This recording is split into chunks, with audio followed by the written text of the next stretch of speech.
ملک آصف مونڈا کی دعوت پر خانگڑھ trade centre ان کے آفس میں ان سے ملاقات ہوئی۔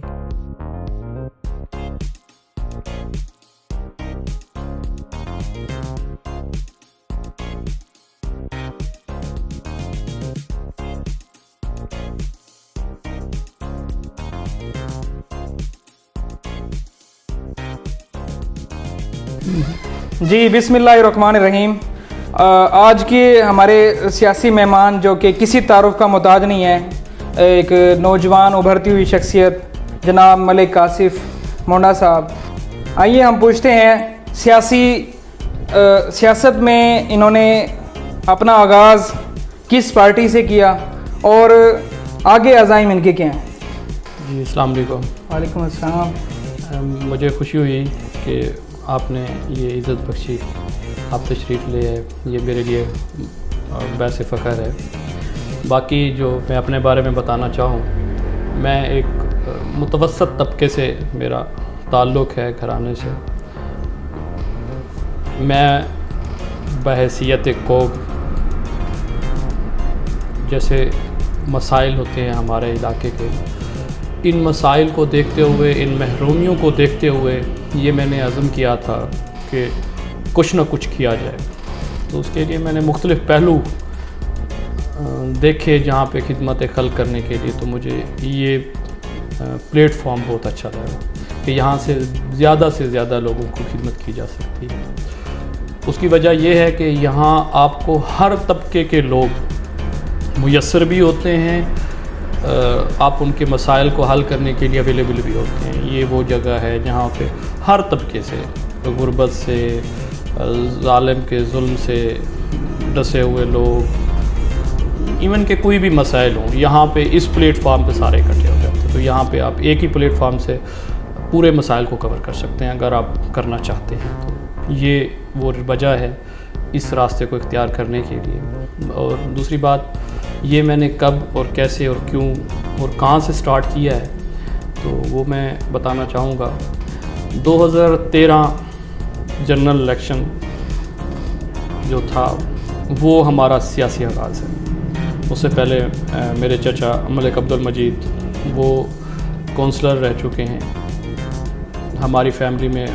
آئی تھنک وہ پہلے ہی بندے تھے جو کونسلر پہ جنہوں نے سٹینڈ کیا تھا، اور وہ 1 ووٹ سے جیت گئے تھے، اونلی 1۔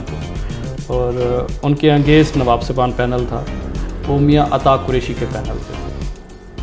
ہمارے اس علاقے میں نواب صاحبان میرے خیال میں اب قیام پاکستان سے لے کے اب تک انہی کا ہولڈ رہا ہے۔ باقی ان کے اینٹی آپ ہمیں کہہ سکتے ہیں کہ اینٹی نواب گروپ ہم رہے ہیں، اور اس کی یہ نہیں وجہ کہ ہم نواب صاحبان سے نفرت کرتے ہیں، نواب صاحبان کی پالیسیز سے نفرت ہے۔ ان کے علاقائی جو ہیروز ہیں ان کی وجہ سے یہ سٹیپ لیا گیا ہے۔ میرا بڑے نواب صاحب سے تو خیر شاید ہماری ملاقات ہو، کیونکہ اس ٹائم اسٹوڈنٹ تھے، ہمیں ان چیزوں سے کوئی دلچسپی نہیں تھی۔ میرے خیال میں بڑے نواب صاحب شاید ہمارے ڈیرے پہ آئے تھے، مجھے یاد پڑتا ہے۔ اس کی وجہ میرے ماموں وہ ان کے ساتھ ان کی شمولیت، ان کا پیار، ان کی ساری وابستگیاں انہی کے ساتھ ہیں، تو وہ لے آئے تھے نواب صاحبان کو۔ تو 2013 میں after the death of my father, تو کیونکہ گھر کا سربراہ میں تھا، تو ہم نے یہ سیاسی سفر، پہلے بھی ہم میاں صاحبان کے ساتھ تھے، تو دوبارہ سے میں نے سٹارٹ کیا ہے 2013 میں۔ تو یہ سفر، سیاسی سفر ایک جلسے سے سٹارٹ ہوا تھا جنرل الیکشن میں ہمارے موضع میں۔ تو وہاں پہ میاں صاحب کے ساتھ ان کے بھائی، ان کے والد صاحب، چاچا جی میاں امتیاز علیم قریشی صاحب، اور سردار عباس ڈوگر اس ٹائم ہمارے پینل سے MNA تھے، وہ بھی تشریف لائے تھے۔ تو تب پہلی مرتبہ میں نے سٹیج پہ، یعنی اس فورم پہ آ کے سٹیج پہ میں نے پہلی مرتبہ کوئی بات کہی تھی، تو وہ 2013 کا جو ہمارا جنرل الیکشن کا جلسہ تھا۔ تو وہاں چند مسائل میں نے ان اپنے سیاسی جو ہمارے لیڈران تھے ان کو بتائے میں نے، تو بس وہاں سے ہمارا سفر شروع ہوا. 2015 تک ہم نے گمنام سیاست کی ہے. اس کی ریزن اتنے اچھے تعلقات نہیں تھے, جان پہچان نہیں تھی. جیسے ایک نیولی بندہ ہوتا ہے, نیو کمر ہوتے ہیں, اس کے لیے تو ہم زیادہ کریز بھی نہیں رکھتے تھے. تو بس گھر تک یا علاقائی یا برادری تک اتنا ہی محدود تھا سارا کچھ. بہرحال 2015 کے سٹارٹ میں ہمارا جو رشتہ تھا وہ مضبوط ہونا شروع ہوا.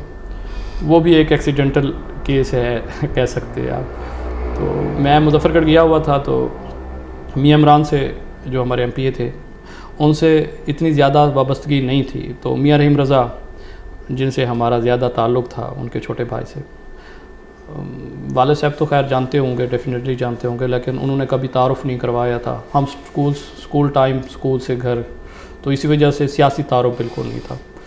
تو جو ہماری سٹارٹ ہے وہ میاں رحیم رضا سے ہے. پھر اس نے, ہم ڈیرے پہ بیٹھے تھے, میاں صاحب آ گئے, تو ہمارا روڈ تھا ٹوٹا ہوا جو بتا رہا ہوں. تو روڈ کے حوالے سے تو ہم گلے شکوے کر رہے تھے ایک دوسرے سے. میاں صاحب اس سے پہلے ہمارے علاقے میں نہیں آئے تھے, ووٹ لینے کے بعد پھر نہیں آئے تھے. مجھے نہیں پتہ ان کی وابستگیاں کن کے ساتھ تھیں. بہرحال جب وہ ہم بیٹھے تھے, چاچا جی بھی بیٹھے تھے, میاں رحیم رضا بھی بیٹھے تھے, اسی اسرا میں میاں عمران بھی آ گئے ہلکے سے ہو کے, یا دفاتر سے, میرے خیال میں دوپہر کا ٹائم تھا.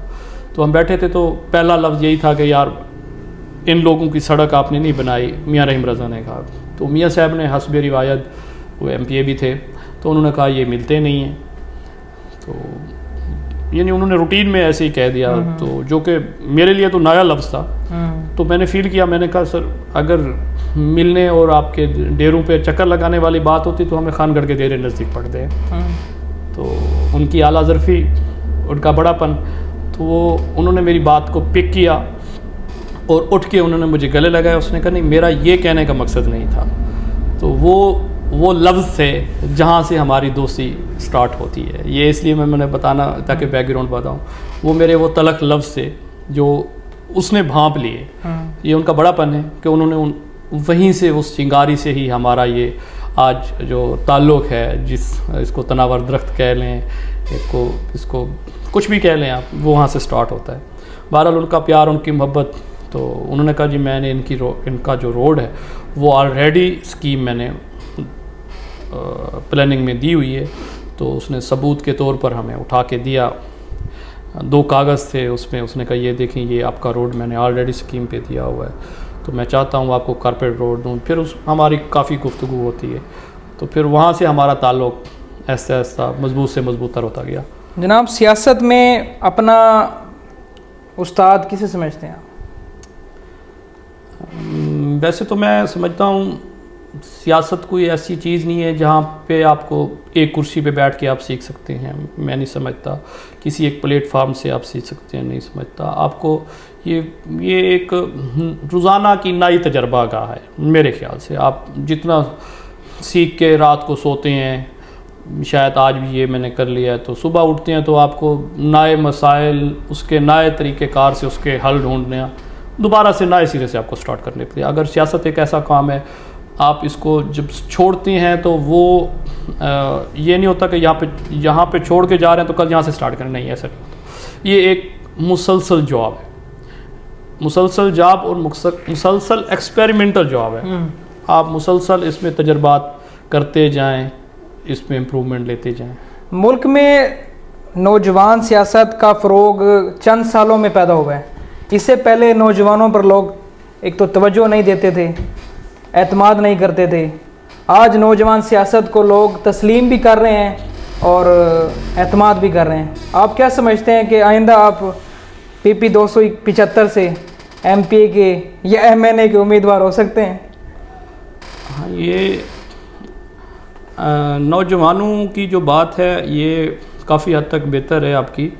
یہ میں سمجھتا ہوں جو 2000 ایرا سٹارٹ ہوتا ہے, یا 2000 کی صدی سٹارٹ ہوتی ہے, ہم اس کو ایک اینگل سے دیکھ رہے ہوتے ہیں, لیکن میں سمجھتا ہوں یہ جو صدی 2000 چل رہی ہے نا, اس میں ایسی بہت ساری تبدیلیاں رونما ہوئی ہیں جو کہ روایتی چیزوں سے ہٹ کے ہیں. جیسے آپ سیاست میں پہلے قد کاٹ والے لوگ آتے تھے, بزرگ آتے تھے, تو وہ چیزیں 2000 باقی تبدیلیوں کے ساتھ ساتھ پولیٹیکلی یہ بھی تبدیلی آئی ہے کہ ینگ جنریشن آگے آئی ہے, اس کو آنا بھی چاہیے, ان میں پوٹینشیل ہوتا ہے, they have to do something, تو وہ کر بھی سکتے ہیں. جو پہلے والے بزرگ تھے ان میں پوٹینشیل کم تھا, پوٹینشیل کم ہونے کی وجہ یہ بھی تھی اس ٹائم سیاست کا ٹرینڈ بھی ویسا تھا.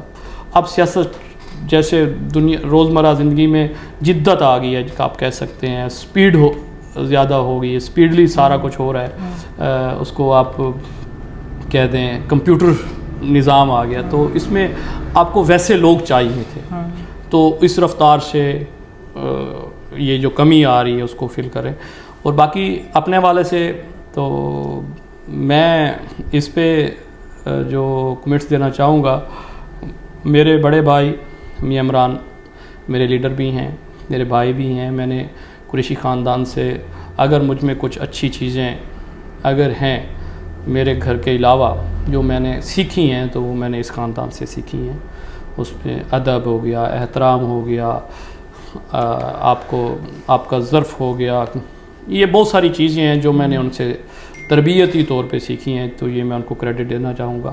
البتہ پولیٹیکلی میں نے ان سے بہت کم سیکھا ہے جتنا میں نے انسانیت کے جو اصول ہوتے ہیں وہ میں نے ان سے سیکھی ہیں.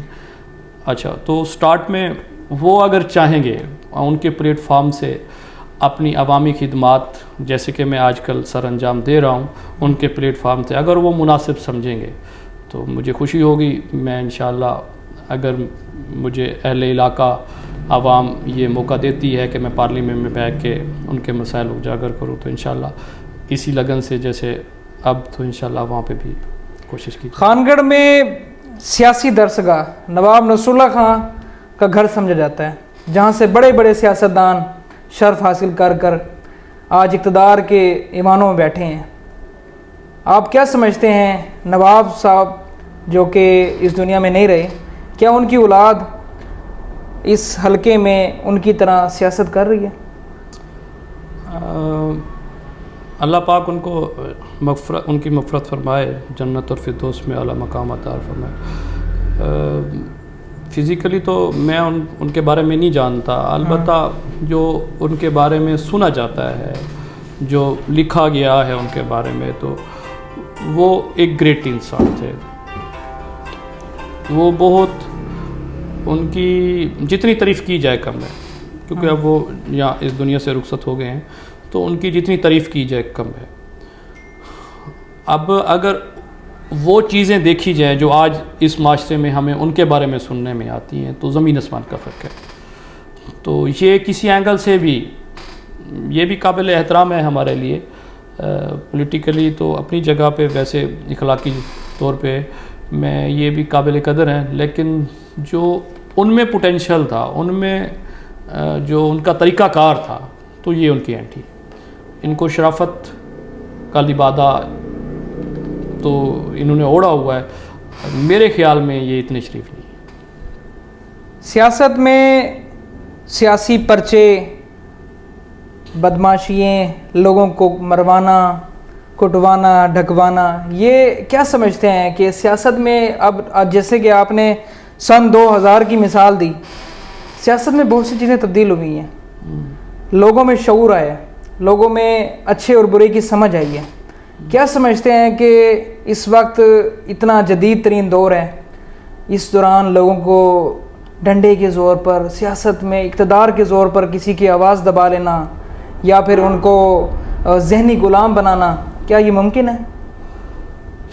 میں 2016 میں 15-16 میں جب بلدیاتی الیکشن ہوا تھا, تو 2013 میں ویسے میں نے سٹارٹ کیا تھا, لیکن 2015-16 وہ سال ہے جہاں پہ میں نے دل جوئی سے کمپین کی تھی. تو وہاں میں نے ڈور ٹو ڈور گیا تھا, مجھے زمینی حقائق کا تب پتہ چلا تھا کہ زمین, تو لوگ ہمارے سامنے شاید ہمیں خوش کرنے کے لیے یا ویسے وہ ان کے ڈسے ہوئے تھے, تو ہمیں گالیاں سناتے تھے ان کے بارے میں. تو میں یہ اپنے پورے وثوق سے کہہ رہا ہوں, تو میں ان کو ٹوکتا تھا, دیکھیں وہ برے ہیں تو آپ ان کے منہ پہ جا کے کہیں. میں تب نہیں سمجھتا تھا کہ نواب صاحبان یہ یہ والا کام کرتے ہیں، جھوٹے پرچے، پریشر، لوگوں کو زیر تاب رکھنا، تو میں نہیں مانتا تھا، سیدھی بات ہے۔ 2016 میں ایون کہ 2018 میں بھی، جب تک یہ ان کی گورنمنٹ نہیں آئی تھی تو میں ان کو شریف سیاستدان سمجھتا تھا، لیکن میں متعجب ضرور تھا کہ 22 سال سے لوگ اب تک ان کو چھوڑ کیوں نہیں رہے۔ نہ یہ خوشیوں غمیوں میں جاتے ہیں، نہ لوگوں کے کام آتے ہیں، نہ ان سے ترقیاتی کام ہوئے ہیں، کوئی نظر آتا ہے تو کہیں پہ جائیں وہاں پہ پسماندگی، جیسے موضع گجوین دیکھ لیں، میں اپنے موضع کی بات کروں، کبیر پور میں دیکھ لیں تو یہ ان کا گھر رہا ہے، یہ پورا بیلٹ ان کا گھر ہے، لیکن کہیں پہ بھی ان کا کام نہیں ہوا پڑا۔ ہمارے موضع میں تو ایک اینٹ بھی میں سمجھتا ہوں، ہاں بس کہ بلکہ اب ایک پلانٹ دیا ہے انہوں نے، پورے 70 سال میں ایک پلانٹ، نہ بجلی ان کی طرف سے، نہ پل ان کی طرف سے، نہ سولنگ، نہ نالی، نہ کچھ بھی نہیں۔ تو یہ تو بہرحال یہ تجربہ جو ان کے بننے کے بعد فلاپ ہوا ہے، میں نہیں سمجھتا کہ آپ آج کے دور میں کسی کو دبا سکتے ہیں۔ جتنا دبائیں گے اسی سپیڈ سے وہ ریاکشن آپ کو ملے۔ نواب زادہ افتخار خان کا ایک بیان ہم نے سنا تھا جس میں نواب صاحب 22 سال اقتدار میں لوگ رہنے والے ان کے متعلق انہوں نے ایک سوال کیا کہ جو ان کے والد صاحب اپنے دور میں گیس کی پائپ لائن، بجلی کا انفراسٹرکچر، وابڈا جو گریڈ اسٹیشن خان گڑھ میں بنا ہوا ہے، نیشنل بینک، ڈاک خانہ خان گڑھ جو اس دور میں لگے، کہنے لگے 22 سال کے بعد بھی وہ چیزیں اس وقت خان گڑھ میں اویلیبل ہیں۔ اس کے علاوہ آنے والے اقتدار میں جتنے بھی حکمران تھے، نام تو نہیں لیا انہوں نے لیکن حکمرانوں کا نام لیا ہے کہ 22 سال جو اقتدار میں رہے انہوں نے اس خطے کے لیے کیا کیا، جس میں میں آپ کو اضافہ کرتا چلوں 5 سال جناب شاہی جمیل صاحب، 5 سال ریاض صاحب، اور جناب میاں عمران قریشی صاحب کا اقتدار گزرا ہے، جس میں جمشید خان دستی بھی 10 سالہ اقتدار میں رہے۔ تو اس حوالے سے آپ کی کیا رائے؟ ویسے تو آئی تھنک جو ان کی بات ہے کافی حد تک ٹھیک مان لی جائے، لیکن میں اس میں تھوڑا سا اس کی وضاحت کرنا چاہوں گا۔ کیونکہ میرا سیاسی جو بیک گراؤنڈ ہے وہ زیادہ ٹائم پیریڈ نہیں ہے زیادہ اس میں۔ 2013 کے بعد کی بات کروں اگر تو 5 سال میں نے تو میاں عمران کا اقتدار 5 سال دیکھا ہے میں نے، اس میں جو کام ہوئے ہیں پیچھے مجھے نہیں پتہ کیا ہوا ہوگا۔ گرلز ڈگری کالج یہ آپ کے خان گڑھ میں اپ گریڈیشن، یہ رورل ہیلتھ سینٹر کی اپ گریڈیشن وہ میرے سامنے ہے، چھوٹے موٹے اور باقی سکول جو خان گڑھ کی بات کر رہا ہوں میں، خان گڑھ سے باہر نہیں نکل رہا، یہاں پہ ٹاؤن کمیٹی ان کی وجہ سے بنی ہے، ٹاؤنی میونسپل کمیٹی ان کی وجہ سے بنی ہے، شہر میں ٹف ٹائل سیوریج کا نظام ان کی وجہ سے کافی بہتر ہوئے۔ یہ میں 5 سالوں کی بات کر رہا ہوں، پیچھے نہیں مجھے پتا انہوں نے کون سے کام کیے، کیسے کیے، کب کیے ہیں۔ بہرحال ان 5 سالوں میں یہ وہ ورک ہے جو انہوں نے کیا ہے۔ باقی خان گڑھ نے ترقی نہیں کی تو وہ بھی ایک سوالیہ نشان ہے، یہ بھی ترقی کوئی قابل ستائش نہیں ہے میں سمجھتا ہوں اگر عوامی مسائل کو دیکھا جائے۔ وہ میرے بھائی ہیں، میں یہ کہنا چاہوں گا یہ ایک اجتماعی سوچ، اجتماعی لمحہ فکریہ ہے، یہ ایک آپ سنگل پرسن پہ نہیں ڈال سکتے۔ اس میں آل پولیٹیکل پارٹیز، پارلیمنٹیرینز جو ہیں وہ سارے کے سارے اس میں ملوث ہیں۔ اس سب سے بڑھ کے جو اگلی بات میں کرنا چاہ رہا ہوں وہ پوائنٹ ہے، اس میں ہم عوام جو ووٹرز ہیں، سپورٹرز ہیں، وہ اس کے ذمہ دار ہیں۔ کیوں؟ ہماری ڈیمانڈز ڈیفرنٹ ہیں، ہماری ڈیمانڈز جو ہیں وہ تبدیل ہونی چاہیے۔ ایون میں اگر مثال دے دوں، میاں صاحب نے اگر گرلز ڈگری کالج بنایا ہے تو چاہیے تھا عوام کی ڈیمانڈ ہوتی تو وہ اس کو ریوارڈ دیتے، جیسے ایک 10 فٹ سولنگ لگانے پہ آپ 10 ووٹ دے دیتے ہیں، 10 ووٹ دے دیتے ہیں تو آپ کو اتنے بڑے کام پہ آپ کو کریڈٹ دینا چاہیے؟ نو، ناٹ ایٹ آل۔ تو یہاں پہ ایک پل کا آپ کو کریڈٹ تو ملتا ہے, ایک پرچے کا کریڈٹ ملتا ہے, ایک موٹر سائیکل بائک بغیر نمبر پلیٹ کے چھڑوانے کا کریڈٹ تو ملتا ہے. تو ہم عوام کو چاہیے کہ ہمیں اپنی ڈیمانڈ کو ڈیفرینٹ کرنا چاہیے. ایسے ہزاروں مثالیں ہوں گی, اب سیزن شروع ہونے والا ہے, تو کوئی ایسا گھر نہیں ہوگا جو اس وجہ سے کہے کہ ہم آپ کو ووٹ نہیں دیتے, آپ نے ہمارے ایجوکیشن کے مسائل حل نہیں کیے, آپ نے ہمارے ہیلتھ کے مسائل حل نہیں کیے. ایسا کوئی گھر نہیں ہوگا, کوئی برادری نہیں ہوگی. برادری دور کی بات, علاقہ دور کی بات, میں گھروں کی بات کر رہا ہوں. ایسا کوئی گھر بھی نہیں ہوگا. کم از کم ایسی ہزاروں برادریاں ضرور ہوں گی جو آپ کو پرچے کی وجہ سے ووٹ نہیں دے رہی ہوں گی, آپ کو کال اٹینڈ نہ کرنے کی وجہ سے ووٹ نہیں دے رہی ہوں گی, آپ کو رسپانس نہ ملنے کی وجہ سے ووٹ نہیں دے رہی ہوں گی. تو میں سے کہتا ہوں everything is at the demand of public. ہم عوام کو اپنی ڈیمانڈ تبدیل کرنی چاہیے, تو پھر یہ کام کریں گے. کسی آپ کو 10 سیاستدانوں کے نام بتا رہا ہوں, آپ نے ان کو ایڈوائز کرنی ہے. محترم نواز شریف.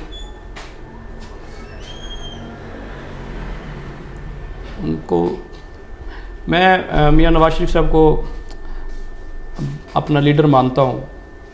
اس کی ریزن, ان کے 3 کام مجھے پسند ہیں.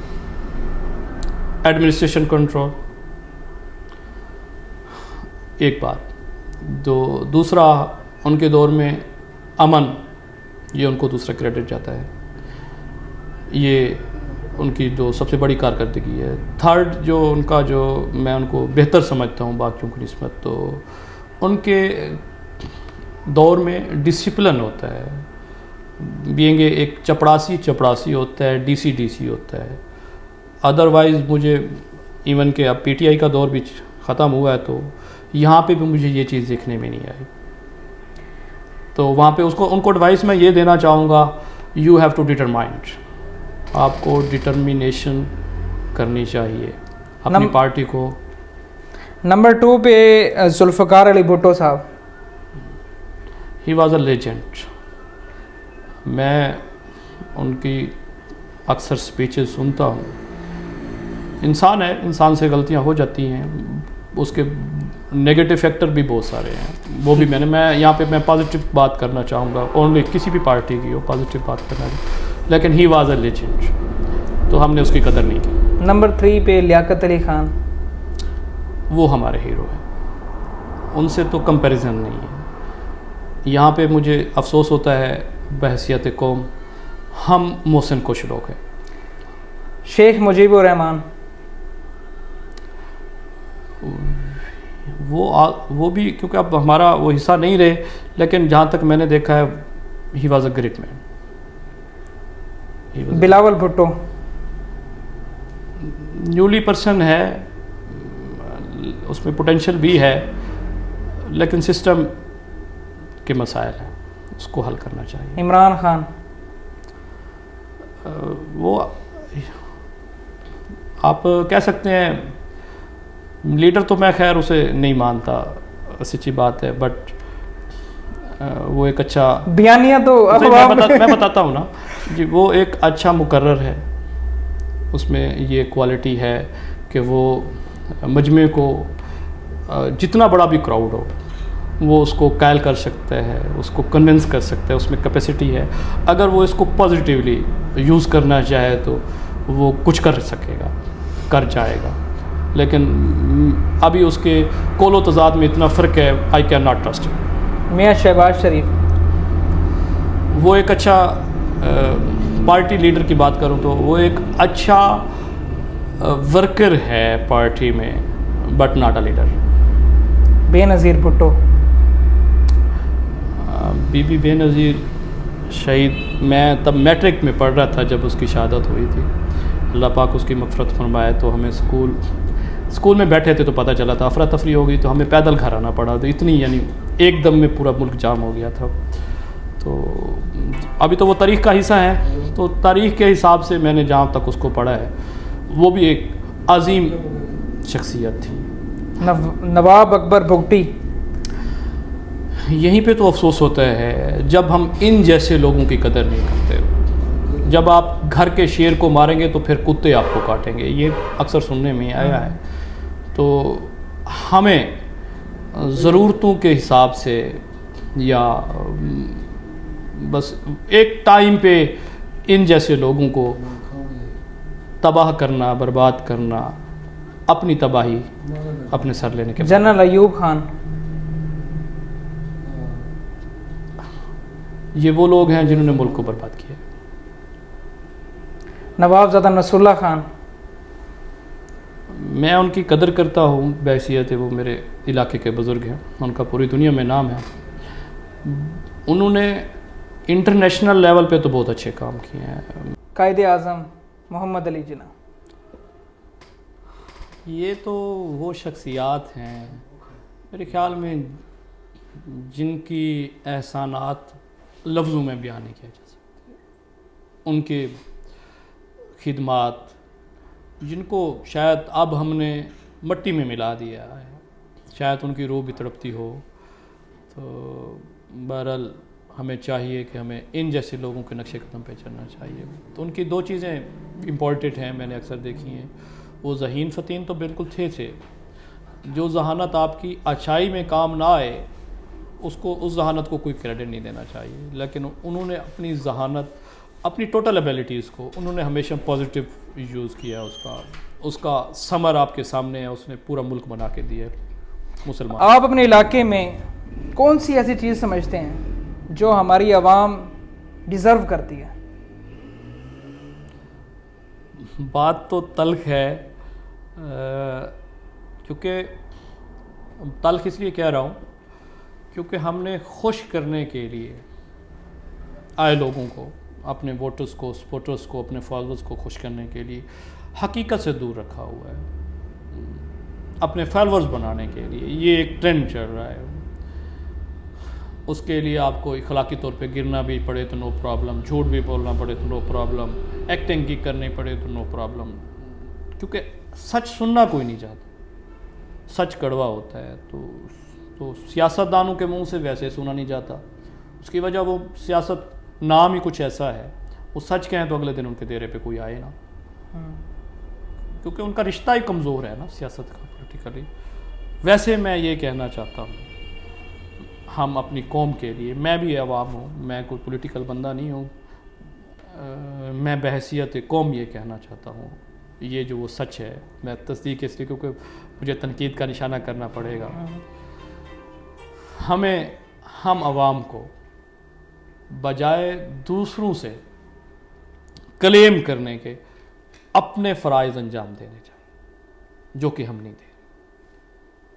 ہم ملک میں 100 جو پرابلمس ہیں ان میں 99% problems due to public and reasoning بھی پبلک ہے، سولوشن بھی پبلک ہے، اور اس کے جو عتاب ہیں وہ بھی پبلک ہے. جیسے ہم گھر بناتے ہیں، نالی نہیں بناتے، گھر کا کچرا روڈ پہ پھینک دیتے ہیں، جم بنا دیتے ہیں. انسانی طور، اخلاقی طور پہ، انسانیت کے ناطے ہمیں یہ چیزیں اڈاپٹ کرنی چاہیے، نہ کہ دوسروں پہ گالیاں، کیچڑ، گالم گلوچ، اعتراضات، توقعات، بلیم یہ نہیں کرنا چاہیے. میں آخری سوال تو وہ بھی آخری تھا، لیکن ایک یہ جو عوام میں زیادہ سمجھا جاتا ہے یا اس کی زیادہ عوام میں اویئرنیس آ چکی ہے اس ٹائم، مسائل تو بہت ہیں ہمارے پاس. ہمارا جو ضلع مظفر گڑھ ہے اس کی آبادی آپ کے سامنے ہے، اس کے مسائل بھی آپ کے سامنے ہیں. یہ ہے تو ضلعی طور پہ سوال، لیکن آپ سے بحیثیت سیاسی ورکر، کیونکہ آپ کا میاں عمران صاحب سے بڑا ایک قریبی تعلق ہے بھائیوں والا، قریشی اور بخاری گروپ کا اتحاد ہے. باسط سلطان بخاری صاحب جو کہ اس ٹائم کشمیر کمیٹی کے چیئرمین بھی ہیں. تو اس میں ہمارا کیا، آپ یہ نہیں سمجھتے کہ ضلع مظفر گڑھ کو ایک اچھی اور بہتر یونیورسٹی دی جائے اور ہمارے حلقے میں آپ کو مظفر گڑھ، روہیلہ والی، خان گڑھ میں پراپر کالجز دیے جائیں؟ یا پھر تیسرا جو سب سے بڑا جو میں سمجھتا ہوں مسئلہ، میں ایک فیل کرتا ہوں اس حلقے کے اندر، یہاں پر آئے دن ہم نوجوان لوگ یہاں پر موٹر سائیکل پر حادثات ہو جاتے ہیں، جس میں کسی کا نوجوان بیٹا، کسی کا باپ ہے تو کسی کا بھائی ہے، کسی کا لخت جگر ہے. تو کیا سمجھتے ہیں کہ یہ ایک ہمارا سب سے مین ایشوز نہیں ہیں یہ 3 مسائل کے حل پہ اگر اب بات کریں نا، میں یہ اوور آل دا پاکستان بات کرنا چاہوں گا. جیسے میں نے کہا ہے جو آپ کی ورتھ ہے نا، ورتھ وہ میٹر کرتی ہے. جو ہمارے مظفر گڑھ کے پولیٹیشینز ہیں، میں سمجھتا ہوں ان کی وہ ورتھ بھی نہیں ہے کہ وہ اتنے میگا پروجیکٹ لے سکیں. اس میں ان کی وجہ کیا ہے ابھی تک میں اس نتیجے پہ نہیں پہنچا، لیکن میں تھوڑا بہت میں نے غور کیا ہے. وہاں پہ بیٹھے لوگ کیلکولیٹ کر رہے ہوتے ہیں نا، مارکنگ کر رہے ہوتے ہیں. جیسے آج کل ایک ویڈیو آئی ہوئی تھی میاں اپنا عمران خان صاحب کی طرف سے کہ انہوں نے اتنی ریلی نکالی، اس کو اے کیٹیگری میں ڈال دیں، اس کو بی کیٹیگری میں ڈال دیں، اس کو سی کیٹیگری میں ڈال دیں. تو میں سمجھتا ہوں جب مجھے جانا ہوا اگر کسی بڑی پارٹی کی بڑی میٹنگ میں، ویسے میں بیٹھا ہوں میاں صاحب کی مہربانی سے، نواز شریف صاحب، شہباز شریف صاحب، حمزہ، مریم، ان کی میٹنگ میں مجھے بیٹھنا ہوا ہے میرا، لیکن وہاں پہ یہ مسائل نہیں ڈسکس ہو رہے تھے یا ان چیزوں کا تدارک نہیں ہو رہا تھا. تو جو اب تک میں نے دیکھا ہے، مجھے محسوس ہوا ہے، وہاں پہ بھی وہ آپ کو نمبرنگ کر رہے ہوتے ہیں، وہاں پہ بیٹھ کے آپ کی نمبرنگ کر رہے ہوتے ہیں. اور اگر آپ ڈسٹرکٹ مظفر گڑھ کی بات کرتے ہیں، ہم 2002 میں کاف لیگی تھے، 2008 میں پیپل پارٹی تھے، منی لڑکانہ بن گئے تھے، 2013 میں ہم لاہور منی لاہور بن گیا تھا، 18 میں ہم بنی گالا بنا دیا ہم نے. تو پھر وہاں پہ وہ آپ کو سیزنل ٹریٹ کرتے ہیں میرے حساب سے. آپ کو گرانٹ بھی سیزنل دیتے ہیں، آپ کو اوبلائج بھی سیزنل کرتے ہیں. اور دوسری چیز یہ ایک پوائنٹ ہے، دوسری چیز آپ کی ڈیمانڈ، آپ جب بھی جاتے ہیں وہاں پہ جا کے آپ کہتے ہیں ہمارا ڈی ایس پی تبدیل کروا دیں، ہمارا ایس ایچ او تبدیل کروا دیں، ہمارا ڈی پی او تبدیل کروا دیں. تو اب ایک تو یہ ہے کہ آپ کام بھی ایسے مانگتے ہیں، پریورٹیز یہ ہوتی ہے آپ کی کاموں کی، کیونکہ یہ پبلک کی پریورٹی ہوتی ہے. یہ نہیں ہے کہ سیاستدانوں کی پریورٹی ہوتی ہے، یہ پبلک کی پریورٹی ہوتی ہے.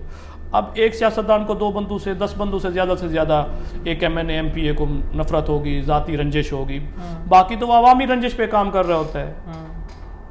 تو یہ بھی ڈیمانڈ پبلک ہی ہے. ایک تو عوام کو، پبلک کو اپنی ڈیمانڈ تبدیل کرنی چاہیے. اگر وہ تبدیل نہیں کرتے تو کم از کم سیاستدان اس پہ ذرا توجہ کریں.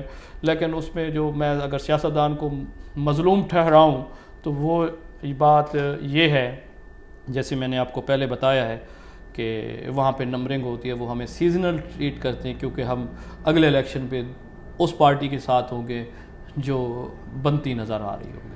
عمران خان 2018 سے 2022 تک کا سفر انہوں نے کیا، جس میں 4 سال کا سال بنتے ہیں، جس میں جنوبی پنجاب سے عثمان بزدار کو وزارت اعلیٰ کا مین منصب سنبھال دے دیا گیا، جس میں جنوبی پنجاب سے سلیکٹ کرنے کا مقصد ان کا یہی تھا کہ جنوبی پنجاب پسماندہ علاقہ ہے، پسماندہ ضلع ہے، اس کو وہاں کا ہی شخص، اس علاقے کا شخص ہی اس کو ڈیولپمنٹ یا اس کو ایک اچھا ڈیولپ کر سکتا ہے.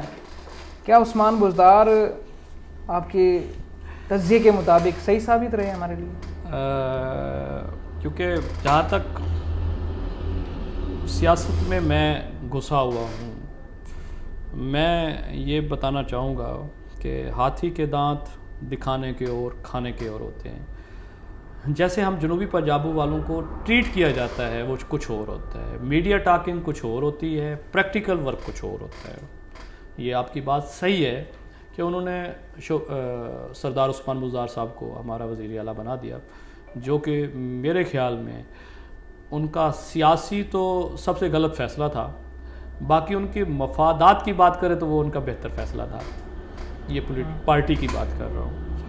ایسے اگر آپ نظر دوڑائیں، ہمارے پاس صدر بھی رہ چکے ہیں، ہمارے پاس وزیر اعظم بھی رہ چکا ہے، ہمارے پاس وزیر اعلیٰ بھی رہ چکا ہے، باقی تو کوئی پوسٹ نہیں بچتی، باقی تو وزیر خارجہ وہ سارے مین عہدے اس ٹائم. اچھا، تو جو بات ہے کرنے کی وہ یہ ہے کہ ہم جنوبی پنجاب والے لوگ، کیونکہ میں خود احتسابی کا قائل ہوں، ہم جنوبی پنجاب والے لوگ جو ہیں ہمیشہ اپر والوں کو وہ کرتے ہیں, ظالم قرار دیتے ہیں کہ وہ ہمارا حق کھا رہے ہیں, جبکہ میں سمجھتا ہوں وہ ظالم نہیں ہیں, وہ ایفیشینٹ ہیں, وہ اپنا حق لینا جانتے ہیں. ہم اپنا حق لینا نہیں جانتے. جیسے ہم عوام اپنے ایم پی اے سے حق نہیں لے سکتے, ایسے ہمارا لیڈر بھی اپنی پارٹی سے حق نہیں لے سکتا. تو اس میں سمجھتا ہوں یہ ایک جینیٹیکل ہمارے اندر ایک کمزوری ہے کہ ہم اپنا حق نہیں لے سکتے, ہم اپنا حق لینے کے قابل نہیں ہیں, اس میں ہمارے اندر کوتاہیاں ہیں. بلیم کرنا آسان ہے, اصلاح کرنا مشکل ہے. میں سمجھتا ہوں ہمیں اپنی اصلاح کرنی چاہیے. شکریہ سر, بڑی مہربانی, آپ نے ایک بہترین انٹرویو دیا. جی ناظرین, ملک قاسم مونڈا سیاسی و سماجی شخصیت, پاکستان مسلم لیگ نون کے سیاسی ورکر, جو کہ آپ نے ان کا تفصیلی انٹرویو دیکھا, جس میں ان کا کہنا تھا کہ علاقے میں ہمیں اپنی سوچ کو بلند کرنا چاہیے, ہمیں اپنے لیڈران کو گلا دینے کے, ہمیں اپنے لیڈران کو غلط کہنے کے بجائے ہمیں اپنی اصلاح کرنی چاہیے. ہم جس فورم پہ ہیں, یہ نہیں ہے کہ میں کسی کو فالو کر رہا ہوں وہ غلط ہے, ہو سکتا ہے مے بی پاسبل ہے, کیونکہ میں کوئی عقل کل نہیں ہوں. میرا جو پیغام ہے وہ یہ ہے کہ آپ جس فورم پہ کھڑے ہیں, آپ سٹیج پہ کھڑے ہیں, آپ فٹ پاتھ پہ بیٹھے ہیں, آپ ہائی وے پہ چل رہے ہیں, آپ گھر بیٹھے ہیں, آپ محل میں ہیں, آپ جھوٹ پڑی میں ہیں, آپ اپنا پازیٹیو کردار ادا کریں, بجائے جھوپڑی میں بیٹھ کے محل والوں کو گلہ دینے کے کہ وہ ظلم کر رہے ہیں, ظالم کر رہے ہیں. آپ اپنی جھوپڑی میں بیٹھ کے قریب بیٹھے کتے کو دیکھ لیں, آپ اس کے ساتھ کیا کر رہے ہیں. تو میں سمجھتا ہوں کہ یہ سٹیپ ہمیں خود اٹھانا پڑے گا. اپنے میزبان شیخ وقاص قریشی کو اجازت دیں. اللہ حافظ.